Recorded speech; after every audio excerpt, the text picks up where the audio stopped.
When are we going to have a COVID-19 vaccine? How good is it likely to be? How long do we think that immunity will last? How are we going to be sure that it's safe? How on earth are we going to answer all these questions with confidence? As soon as possible, please. Today, I'll be chatting with Dr. Galit Alter about vaccine development. While we focus on COVID-19, we also touch on other vaccines for comparison. This episode is part 2 of our conversation. Be sure to check out the other episode to learn about COVID-19 severity and the factors that influence your outcome. Dr. Galit Alter is a PhD scientist who studies the immune system and has deep expertise in chronic viral infections and vaccine development. She is a professor of medicine at the Reagan Institute of MGH, MIT, and Harvard, and co-director of Harvard's Center for AIDS Research. Dr. Alter received her PhD in experimental medicine from McGill University. I'm thrilled to be chatting with a fellow Canuck. Let's dig in. Welcome to Get Real Health. I'm your host, Dr. Chana Davis. This show cuts through the noise to give you science-based insights from real experts so that you can make smart, healthy choices. Dr. Galit Alter, thank you so much for taking the time to talk today. Thanks for having me. I have a bunch of questions about vaccines, and I can't wait to have someone in front of me who can actually help answer them instead of just wildly speculating. So I guess I'll just throw some questions at you, and we can sort of figure out how to go through them. But I mean, of course, the thing everyone's wondering is, what are the timelines? And for me, I would think more in terms of what are the drivers of the timelines. What's going to make or break how long this takes. And I want to know, I guess, through your expertise, what can we expect for efficacy? And again, we're not going to know until we get there, but how can we learn from existing viruses and vaccines in terms of setting our expectations for performance of a vaccine, and then what that implies for how many people need to actually be taking it? So those are, I guess, the big ones that I think I want to try and tackle as much as we can. And I think a lot of people like myself don't really know off the top of my head, why are some vaccines, never really thought about, why are some vaccines one shot, 10 years, and other ones, once a year, 50% efficacy, right? So, and how can we put this virus in that context? Okay, so you're asking all the best questions that I think immunologists have been trying to answer for decades, right? So I don't have an answer for you, but I can tell you where the theories lie in this area. So let me start off with, I guess, your first question, which is the question about efficacy. So the issue is that what our endpoint readout is of what we consider an efficacious vaccine is going to vary from pathogen to pathogen. It's going to vary probably from population to population. So there's no secret sauce. There's no lesson that we can learn from, flu or from SARS-1 or any other vaccine that's going to tell us whether a vaccine is going to work for this particular pathogen. So the endpoints for this round of phase 3 studies that are already ongoing or are in the pipeline are coming out very soon. They're looking for severity of disease and hospitalization events is what they're looking for. So they're trying to reduce that particular endpoint outcome. So that makes sense to me because I think we're not looking to completely block infection. We don't know if that's a realistic goal at all, and I think that's something we can come back to about what is realistic as a potential outcome for this vaccine, because we think that most people who do see the virus don't really have any disease. Let me just back up and just state something, just for clarity, that when you have a clinical trial, you have to pre-specify your definition of success. And so that's what we're talking about when you're using the word outcome. We're talking about the definition of success, and you're saying this trial is going to be considered positive if it achieves this score according to this metric, right? Just to be clear about what we're talking about. Yeah. So they're not really counting how many people are having mild disease, how many people are having zero immune reaction. They're just counting how many people are having severe disease or hospitalizations and trying to set a threshold of what success is. Right. And so it doesn't mean they're not capturing that other information. Those are going to be exploratory outcome variables that they're going to look at. But essentially what they have to do is they have to basically say, this is our ultimate goal. And our ultimate goal is to try to reduce the number of individuals who have to go seek hospitalization. And particularly that are going to develop severe disease, right? So require ICU care or any kind of intubation. So that's the ultimate endpoint. And that is obviously the most realistic, because what we'd like to do with a vaccine is to reduce the number of severe cases and the unpredictable nature of that population, or we don't have a perfect therapeutic yet that's going to reverse the course of that disease. So that's the goal that we're going for right now with the current vaccines that we have in the pipeline. Now, given that, you need an awful lot of individuals, right, to be exposed and to get infected in order to be able to see just that population. If we think that, roughly about, 20% of individuals will develop, moderate disease, maybe 20% of individuals would develop severe disease, or 10 to 20%, then you basically have to build these really huge studies, right? And this is why these studies are ranging from somewhere from 20,000 to 70,000 individuals that they're following over time in order to get to that ultimate endpoint. What's fascinating is that, I don't know if you saw that by the news, but Pfizer had to add another couple tens of thousands of individuals to their trial. And so the question there is whether or not they didn't have enough statistical power to, see the value of their endpoint. That's why they had to add more people, or if it was that they were trying to seek information on additional demographics, right? So across the ages, or across the ethnicities, or the genders. So, so there's a lot of variables in here, but that's the reason you need to have so many, because that's the endpoint we're trying to get at. If it was just infections, that would be a different story potentially. The point though is, I think that the studies are incredibly large, so they should definitively answer the question. And that's what's really important.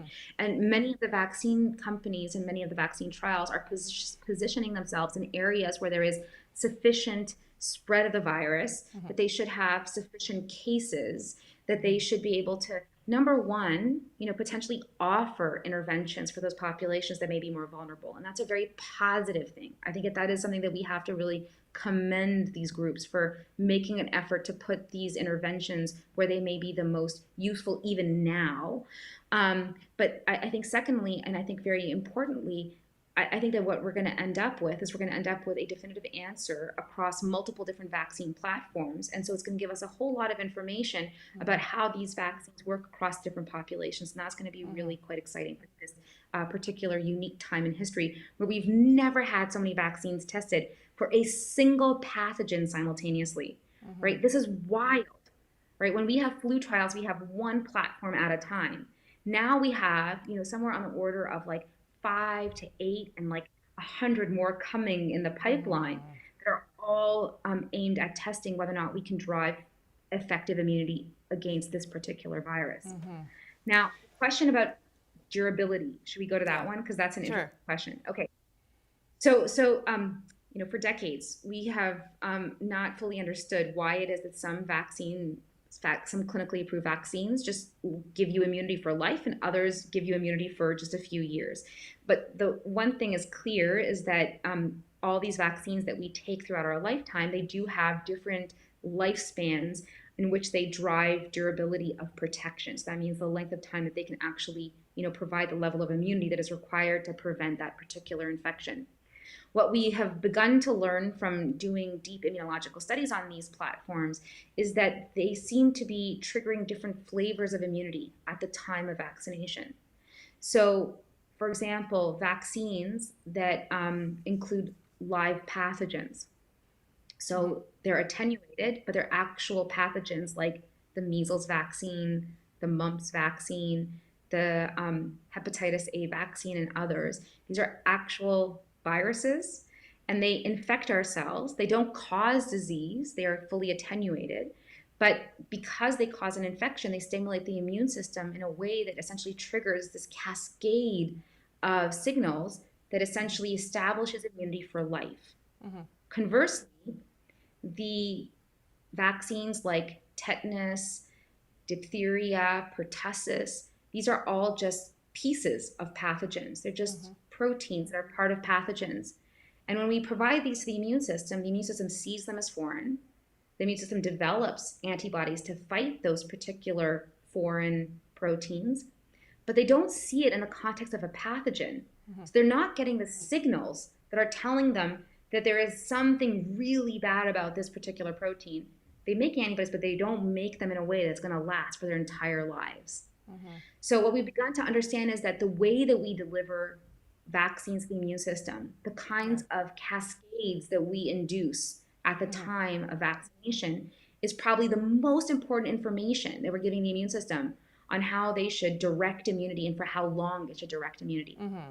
And so every day we're coming up with like new ways to trick the system, right? We're learning how to break the immunological code. We're trying to learn how to figure out what those signals are. It feels a little bit more complicated than a computer program, right? Because we have to figure out all these like super complex signals. Mm-hmm. But I think that as we begin to break that code, we're going to make vaccines that are going to be able to drive immunity for the right length of time and with the right quality. Yeah. So if you're saying that just on first principles, attenuated, so vaccines based on attenuated viruses make a lot of sense, and they also have proven to work well in other viruses. What are the reasons to not just pursue that strategy exclusively? So okay, so let's go back in history, right? So this was essentially the way that Pasteur kind of made his claim, right? So Mm-hmm. he was the one who gave birth to this field of attenuated pathogens, and he, I think, very eloquently got up at many conferences and said, "This is the only strategy. We must not look at any other strategies because I am Pasteur."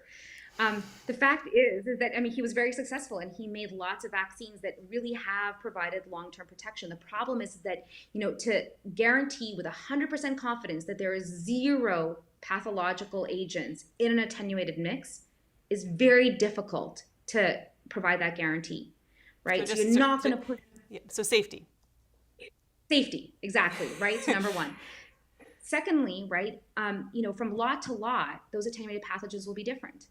And so will you always be driving the same level of immunity, right? This is the same thing like with wines, right? We make a fine wine, but from year to year, the grape changes a little bit. And so the wine I see. changes its taste. Yeah. The same vineyard, same grape, same everything, but it Right. tastes a little bit different. And the same thing is true for attenuated pathogens. You can make one lot, it's not going to last forever. And if I make one lot, is it going to be the same as the next lot or the next Yeah. lot or the next lot? Right. Can we And the just back up for process, 1 second? Just since we sure. jumped on the word safety, just to be clear, attenuated doesn't mean unsafe. It just means it's harder to, it's just like harder from a regulatory perspective and from a technological perspective to kind of get that high guarantee. Like you just have, it involves work to get there. I just don't want to make people nervous about those that Right. exist out there that are Oh, yeah. attenuated. Oh, no. They are absolutely safe. They cannot enter human testing until they are 1000%, safe and efficacious. And that is vetted by, an armamentarium of assays and experimental approaches that really prove across multiple animal models that there's no disease caused by those vaccines. The process is just really arduous and it's very expensive and it's really complicated. And this is what makes, inactivated pathogens a really difficult platform, although it has been our workhorse for 100 years or more. Yeah. Now that being said, right, there are inactivated particles that are being explored through companies in China. There's already one that I believe has safety data and is already has potentially even completed phase 3 testing and has shown incredibly promising performance. It's just the problem again is that this platform is really difficult. Now, other platforms, right, that use innocuous viruses to deliver antigens to the immune system, they still leverage a viral particle that causes no disease, but it still causes an infection that doesn't hurt us, but it exposes our immune system to these new proteins that are part of our target pathogen we want to kill, and it's still leveraging all the immunological signals required to drive effective immunity.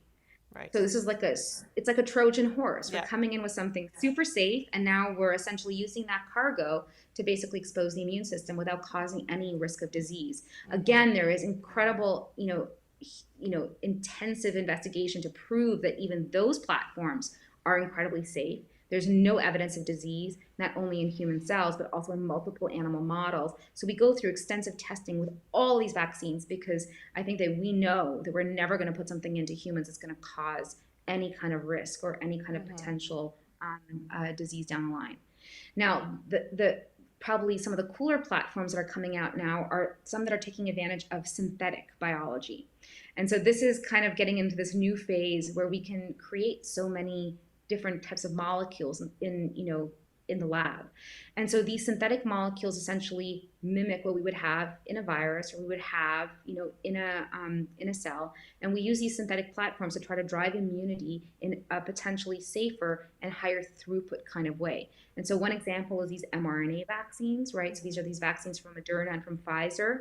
These are, two really exciting companies that have been moving very quickly into thinking about how they can synthesize RNA, which is essentially the software of all of our cells, right? You're essentially inserting this code into the cell that we know the cell can read and can immediately make proteins that are encoded in that software to essentially tell the immune system to make a response to this pathogen antigen.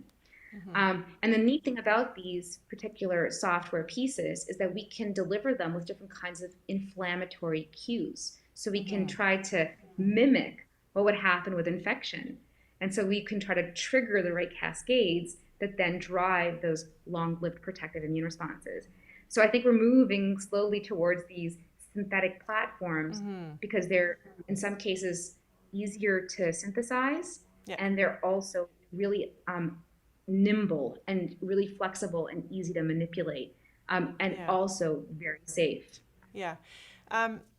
My brother actually asked me this question, like, is it possible that science can actually give us a better vaccine than the virus itself? Can we, because people are a little bit disappointed, I suppose, in what we're seeing from the virus itself and the disappearance of antibodies, at least as an indicator of reinfection possibility. So, okay, so first of all, I don't think that those antibodies are disappearing as fast as we think. So if you have a chance, I wrote a commentary in the New England Journal of Medicine a few weeks ago, just to say, wait a second, everybody, don't listen to the media only, no offense. But I think that what's really interesting is that when you look at the time of when you sample individuals, right, early on in infection, you're going to get a really rapid crash of antibodies, but then your immune system stabilizes and makes antibodies at a very stable level. And I think many of the studies that have been looking for persistence of antibodies have been looking at this very early time point when people are coming off, out of the hospitals, or that are kind of just following the tail end of their severity of symptoms. And so it's natural that the antibodies are going to be going down. But if you look at them over time, there was a really nice study out of Iceland. Out of Iceland. That actually did show that these antibody responses are incredibly stable, at least for 4 months, in individuals that they're studying in a general population. So I don't think that they're transient really at all. But there is reinfection. Now, the point about reinfection is really interesting, because what's interesting in most of the cases that have been reported for reinfection is that these individuals may have had symptoms the first time, but they don't have symptoms the second time. So their antibodies are conferring protection. They're not blocking the virus from getting in, but they are preventing the virus probably from going down and causing disease. So the antibodies are working. These cases of reinfection are exactly what we want to see with a vaccine.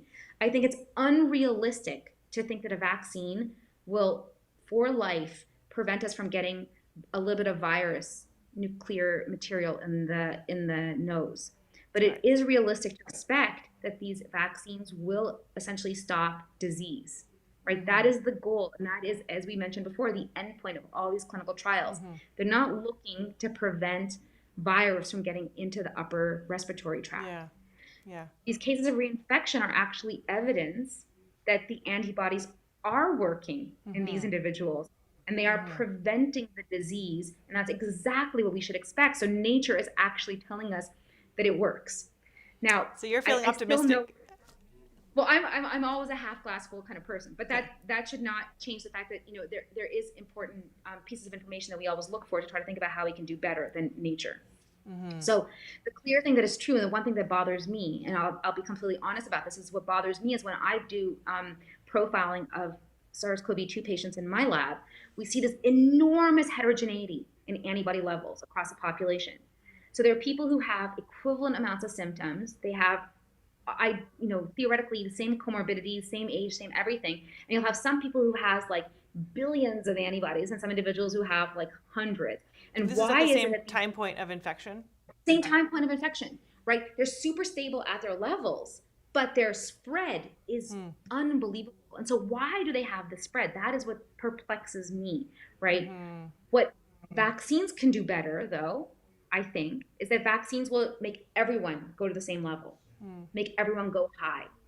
And to me, that is a really important point, because in that way, we will know that we're going to hit a level, hit a threshold that hopefully will last for a certain period of time, that will be beneficial and will confer protection. And so then we won't have this worry, as we know with other vaccines, that if you're kind of skimming the kind of low levels of antibodies, that those individuals might still be slightly susceptible. And why that happens, that's something we don't want to have in a population, particularly if, some people might be more vulnerable or more exposed, or so on and so forth. I guess we should probably wrap up for the sake of time. As much as I would love to quiz you not quiz you, but you know what I mean. I would love to pepper you with questions for at least another hour, potentially way longer. But just for the sake of time, getting your thoughts on what might be an optimistic view of what we would see in terms of vaccine and development in the next 6 months, and what might be a more like average case view.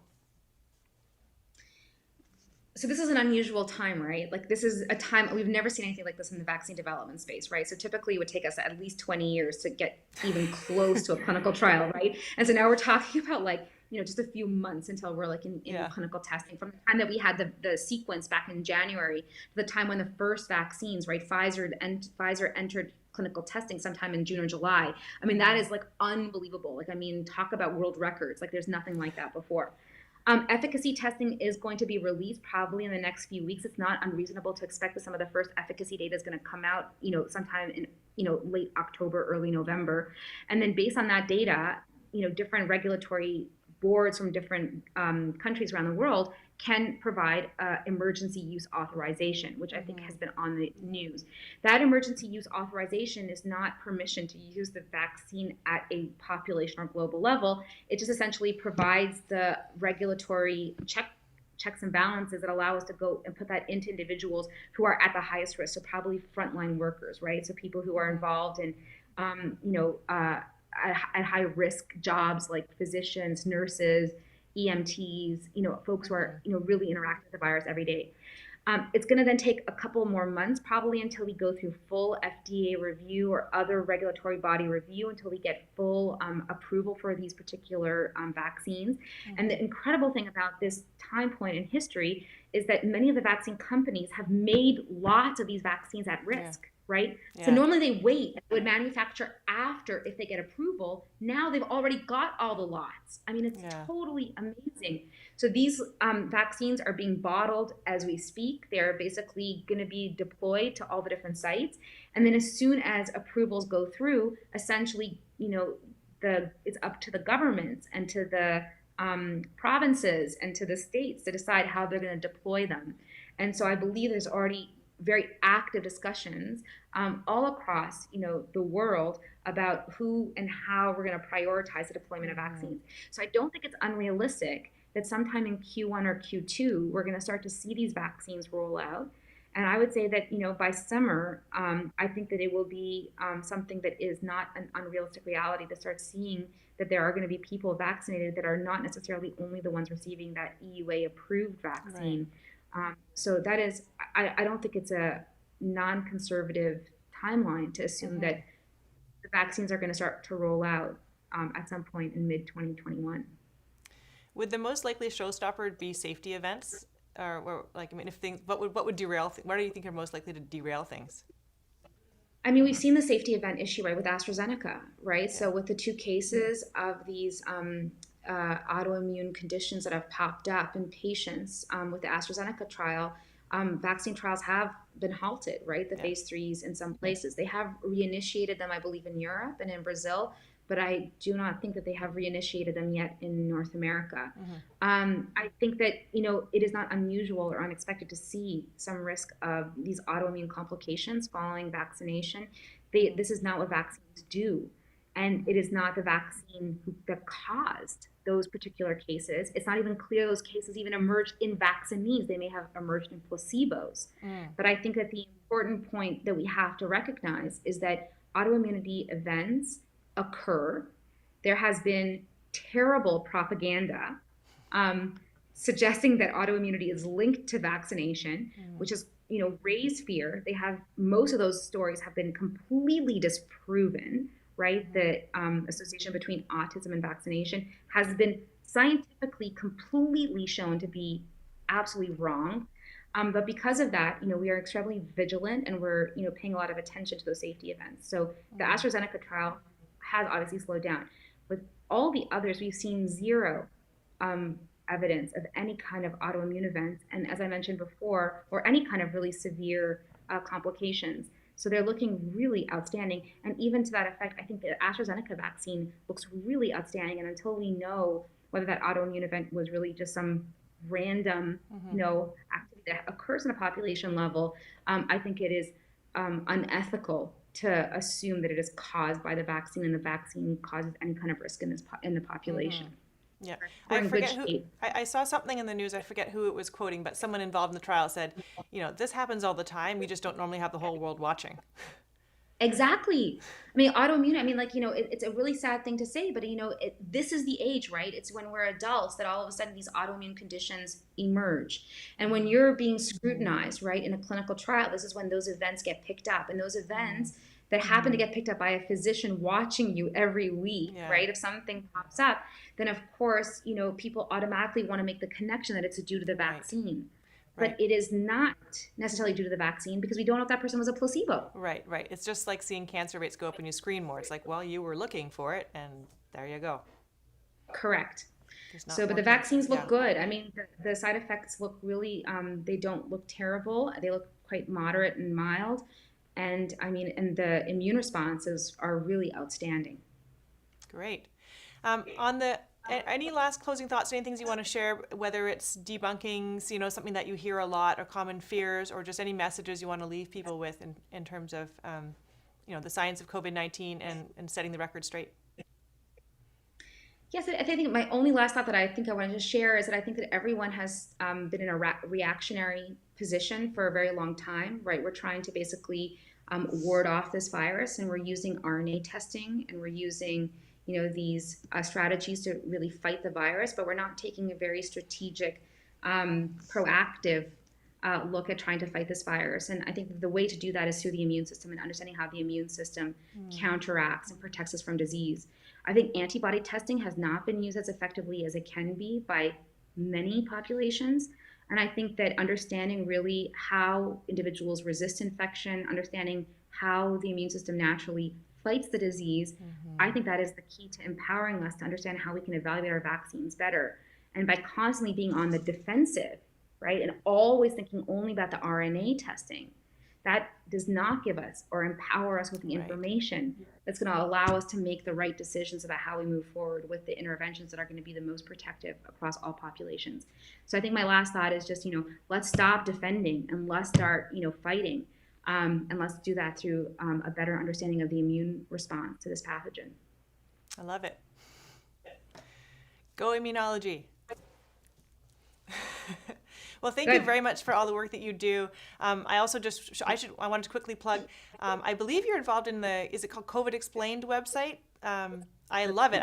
I only figured out the connection after I invited you to interview. So I love that website and I highly recommend it. And I'll just put in a plug for it here for just getting the straight scoop on the science in understandable terms, but with enough detail.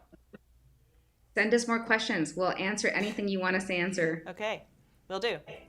Thank you very much for your time. It was a real pleasure. Thanks for having me. Okay, take care.